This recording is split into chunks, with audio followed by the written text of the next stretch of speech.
But the food subsidy has been increased from 72,000 crores to 75,000 crores. So what the finance minister, in the looking at all the political situation, which is highly unstable. As soon as the railway budget was released, there was a lot of hue and cry from the Trinamool Congress, situated in, which is in power in West Bengal. And he, being a coalition government, we feel that the finance minister is not able to do the right thing that is necessary for India to move ahead and to grow steadily. He's basically done a beautiful balancing act. He has tried to increase the indirect tax revenue collections to close in on the large fiscal deficit, hovering around 5.9% of the GDP, 5.9% of GDP, and he has also tried to stimulate growth by actually trying to encourage public-private partnerships in infrastructure projects. So we feel that he has done a very beautiful balancing act. Now next we move on to how the fiscal deficit is being looked at and how it is being managed. All right. Resuming the terrific line of discussion for the day, there are yet two more big stories on budget which are left out. One is on fiscal deficit and the other one is on various trade-offs. Before moving on to the crux of what is fiscal deficit, we must actually know what fiscal deficit is all about. It is nothing but when the government's expenditure surpasses its revenue, there comes an issue of fiscal deficit. And now let's get on to some numbers. Say the revised fiscal deficit estimate is at 5.9% and the targeted fiscal deficit will be at about 5.1% of GDP, with a deficit of 5,13,591 crore, and with 15% of GDP contributed for spending and 10% of GDP is from gross tax revenues, which makes the fiscal consolidation a difficult scenario at this juncture. And there has been a market borrowings of about 5.6 lakh crore rupees to bridge the fiscal deficit, for which Pranab Mukherjee is striving very hard to do it. And the factors that contribute to this fiscal consolidation, we would quote here as tax collection, both from tax revenues as well as non-tax revenues must be there, and also there must be a strong fiscal policy in the Indian economy. Now that we have actually landed up in an amusing and adventurous juncture to delve deep into the union budget to see some sizzling and shocking facts out of the budget, that is a critical analysis. So, when you go into the part B of budget speech, you must have noted that Pranab Mukherjee has quoted that the life of finance minister is not that easy, gaining some sympathy towards him. This is, at that point, you can actually notice the fact that there were a number of features in fiscal policies which created unease among the listeners of the budget speech. What's even more remarkable is that a fiscal deficit for the financial year 2013 at 5.1% of GDP is called a return to fiscal consolidation when it is higher by just 0.5% of GDP what was budgeted in the current financial year. The failure to meet the target, we would blame it on the reduced tax collection part owing to the slowing real growth rate and on the increase of oil prices from $90 as projected at financial year 2012 start, but it is now about $115 a barrel. But there has been no coherent follow-up on these identified causes, which will be actually done in order to go forward well. So, with the government's final expenditures in current financial year likely to top rupees 13 trillion, disinvestment as quoted at best would be something like a marginal factor. It's this kind of disinvestment worth it? Let's move to the next slide. I want to add more points to the previous slide. For the last 20 years, there has been a earning of about 113,031 crore through means of disinvestment. To put the number in context, cumulative tax arrears at the end have accounted for 144,915 crores. The three individuals, namely Hazan Ali Khan and Harshad Mehta and Chandrika, alone owe a total of rupees 86,831 crore as in terms of unpaid taxes the income tax department has revealed.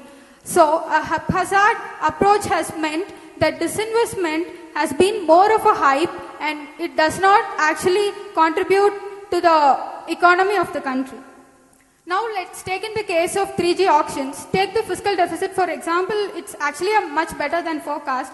In that 103,000 crores, that is 1.5 part of the revenue is from 3G auctions. But if we didn't have this revenue, the fiscal deficit would rise to a factor of about 6%, which is a major concern of worry for the next financial year to go ahead.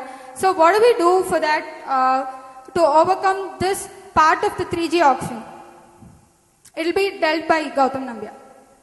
So here we have a trade-off between growth, development and employment. Whenever there is real growth, there is an increase in the output of all companies, be it private companies, public companies, and this increased output is also consumed by the consumers. So as a result, the employees' income level rises and there is a scope, they tend to spend more. So the demand rises, the supply also rises, so there's a perfect match. Whenever there is a mismatch, that is when inflation comes into picture. When the demand goes high, the prices of items go up and we have inflation. That is when there is no growth. If there is growth, the inflation won't be there. So always we find that there is a trade-off between growth, inflation and employment. Now for the current year, the growth is projected to be at 7.6%, plus minus 0.25%. We feel that there will be a lot of roadblocks to achieving this particular target, and the fiscal deficit is projected to be at 5.1% of GDP. We also feel that this fiscal deficit may rise, and there would be a certain amount of inflation in the economy because of the global rise in crude oil prices.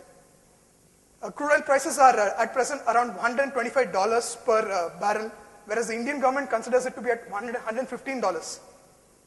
So again, there is a lot of mismatch between what the government understands and what the reality is in the global market. As a result, many of the oil marketing companies are also suffering. And that's just about it. And we'd like to round it up here. Thank you. The company has forecasted and they recruit new people.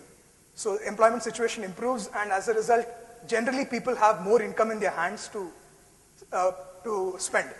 As a result, the demand for items and products go up. But if there is no parallel, I mean, if there is not an analogous increase in the supply side, this leads to inflation. This is a demand-driven inflation. I mean, this is a demand-driven, but it is due to a limited supply. So we find that whenever the unemployment falls, inflation increases, and whenever unemployment increases, inflation decreases. You firmly said that, she has said that it's very difficult to contain the fiscal deficit at 5.1% of the GDP. What are the major factors that will destabilize it and take it up? What are the major factors that will be able to peg it at 5.1?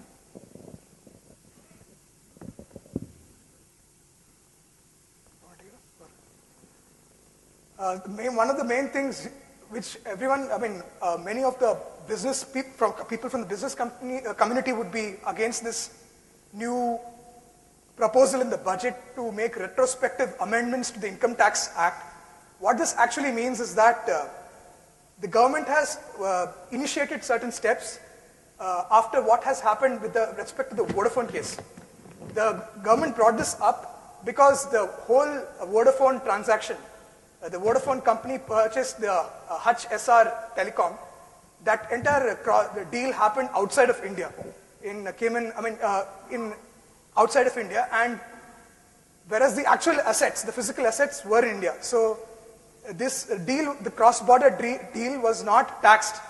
And when the government came to know that a huge amount of money was involved, of the order of some 11,000 crores, it decided to tax this particular transaction. So it went and put this up case.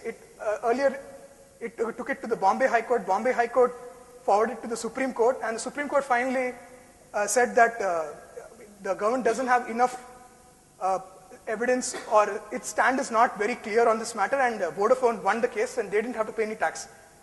Because there was some lack of clarity in the Income Tax Act, which was formulated in 1961. So in retrospect of what happened, the government has initiated certain retrospective amendments to the Income Tax Act of 1961. And if this act is passed by the parliament, there would be a new Income Tax Act, and with this more strong law, the government can bring up issues similar to the Vodafone case that have happened in the past, and they hope that they'll be able to collect tax from many of such cross-border deals that have gone unforeseen. So we feel that if this retrospective amendments to the 1961 Act of the Income Tax Act is passed, then a lot of the fiscal deficit can be closed in on. Any questions? Besides that, we also find that disinvestment doesn't seem to be working out. If you see, last year they had some huge figure disinvestment target, whereas what was achieved was, it was less, divided by 10. It was like some 50,000 and divided by 10, what they achieved was around 5,000 crores approximately. So disinvestment doesn't seem to be, they just simply set the target but they don't achieve anything. So we feel that there is the new things like the retrospective amendments should be the way forward. And again, coming to that, furthermore, on the tax side, there have been a lot of proposals in the budget. Coming to the general anti-avoidance rules, where the government has decided to tax foreign funds that have a stake in Indian companies.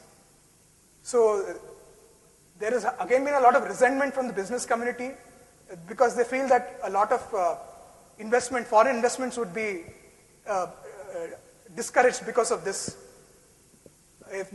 But what we need to look at present is our domestic, the growth should be inclusive. And for that we need to